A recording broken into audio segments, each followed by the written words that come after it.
As we are live from the Auction Community Studios on this Football Friday morning, heading into week one of the Cardinals season. Week one of the NFL season has already begun. Wolf, what is up?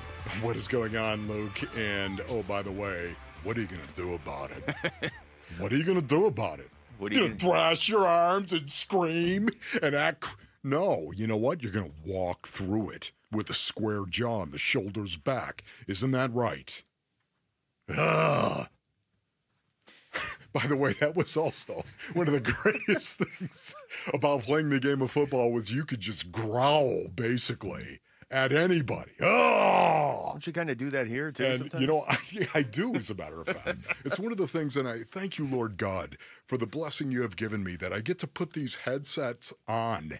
And when the headphones go on, man, suddenly it's like you start remembering everything, everything that happened. And you want to talk about everything that happened, all the feelings that you had, the emotions that you had, especially week one, where you stepped out on that field, man.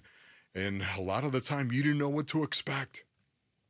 And I played in an era where you played in preseason for the most part. Mm-hmm. You did, especially if you were trying to make the team. You were out there and you were getting reps, sometimes in the fourth quarter. And you'd look at a dude and go, who are you? What is your name, dude? You really wouldn't know who these guys were when you were in my position. Yeah. 52, 53, make the roster, right? But man, the emotions are here this morning. I'm all jacked up. Can you tell? Where are we going? I figured. No, we're not going anywhere. We're starting with football. Do you get that thing when you flipped like the red light on here where like no matter what else is going on in your life, like you'd be having the worst day ever. Yeah. The second the red light goes on, though, it's just all out the window until 2 o'clock. It really is. And it's one of the reasons why I relate in regard to tunnel time and the fact that just coming out of the tunnel, when you hear certain songs, you would know, oh, man, you were, boom, here we go. And, you know, this is tunnel time. The red light goes on, man, and you start remembering, you start talking about what it was like. Please, I beg you to not get me distracted by playing 46 and 2. But that is it. That is it. That's exactly what I'm talking about right there.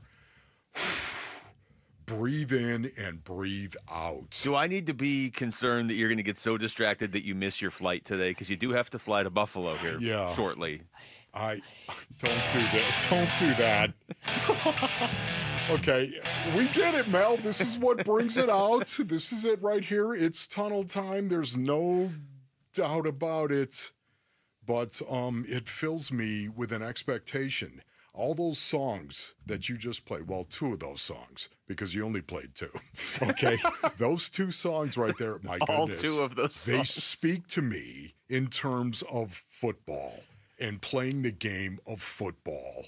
And it's something the Arizona Cardinals are going to face, of course, this weekend in front of Bills Mafia. There it is. It's going to be the Buffalo Bills, and it's going to be the Arizona Cardinals in Orchard Park, in the park, in front of the Bills Mafia. And all of a sudden, this game is going to be decided. This game is going to be won or lost on the line of scrimmage. And this is what I believe, Basinonians. I think ultimately it's going to be lost or won on the line of scrimmage. And I say that, and it's kind of perplexing to me because I think of Josh Allen. Oh, my goodness. Look, it's Josh Allen. Josh Allen throws the ball. Now, he's a dual threat. We know that, but he also throws the ball very, very well. Kyler Murray, he's done a lot in this league as well. Kyler Murray and all the promise he showed last season and into this offseason. Kyler Murray, look, it's Marvin Harrison Jr., everybody. You know, and yet at the same time, I still think this is going to come down to who controls the line of scrimmage.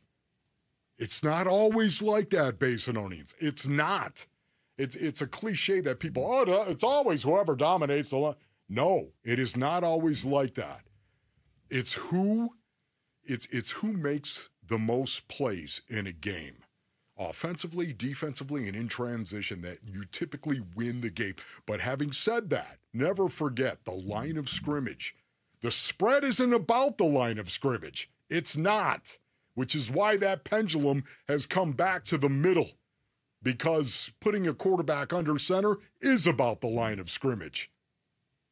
And that's why football was so different and so weird for a couple of years in the National Football League, because that pendulum was going towards the spread and everything was about the spread. It's not about the spread anymore. It's about blending the old and the new. This is Budda Baker yesterday, and he was asked what statement he wants his team to make in week one. For me, I'm not a big on statements. I'm big on grinding, living in the present. And like I said, today we just had a great practice. After this, I'm going to go get my lift in. I'm going to still, be where my feet are, work hard, get my lift in. Tomorrow we're going to do our, our red zone and our 4-minute, 2-minute situations. And Saturday, we're going to have that walkthrough grind. Sunday, after the game, maybe I'll talk to you about how I feel. Man, you know what, Budda? Such a Budda answer. Budda, can I line up next to you, please? Would you let me? Would you let me have the honor of playing next to you, Budda Baker? Because I'm telling you right now, what he just said right now, I'm not about making statements. Do you understand what he's saying? Uh-huh. What he's saying, it's not about this game being any more important than this game. It's not. I'm not about making shit. I'm about every time I walk in between those white lines, I'm about that. Oh, my goodness, that's the kind of player you want on a football team. Not about making a statement. I'm not big about making a statement. You know what my statement is? Every game, every play, watch it. It's on tape. That's my statement. Oh.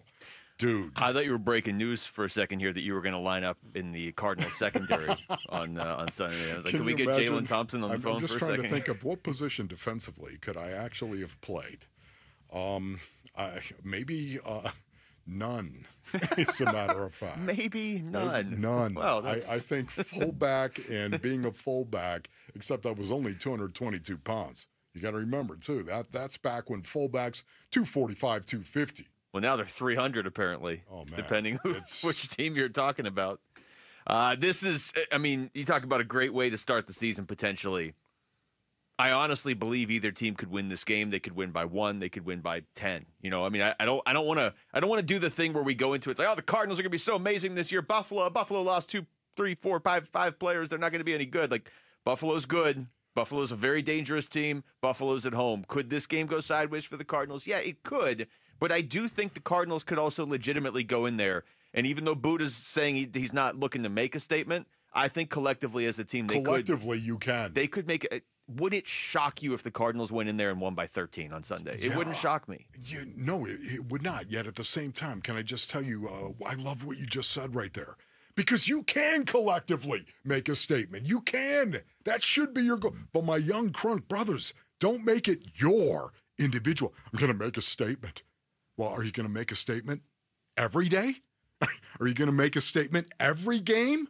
Are you every play? Right? You're going to make a statement, right? That's why you're to say that this is a statement game. You know what, Budda? Hey, I love this, man. And this is collectively you can. You can't. Man, I'm jacked up right now. Am I not? I got to settle down because Luke got me going. And then it was the tunnel time music. I feel like I'm only going to take 30% of the responsibility for this. But it is a situation, man, where I think the Arizona Cardinals, I don't expect them to win. If somebody said, what percentage chance do you give the Cardinals? I would say 40. I'd say a 40% chance. But that's just me. Once again, this is a really good team they're going to face on the road, week 1. Bills Mafia. No, but jammed house. Yeah, protect your folding tables. I feel like that's a fair number though, 40%, because sometimes people say like 40% and they take that as so they're not going to win. Right. It's less than, no, I think they have a legitimate 40% chance. So of you going would say in there. roughly the right same. Right around there. You're not going to go 41. I was thinking 45, to be honest, but I'll just say this: it's a strong 40 because Buffalo is really good, but there's some unknown with Buffalo too. Yes. I mean, there's a lot of unknown at their safety position and at their receiver position, and there's unknown with the Cardinals, but in a good way because the Cardinals are on the rise. And if anything, the unknown with the Bills might take them down a little bit from where they've been the last few years. It is in Buffalo, I could though. easily see that happening. I could. Thanks for watching Wolf and Luke. Tap to see more and click the button in the middle to subscribe to Arizona Sports.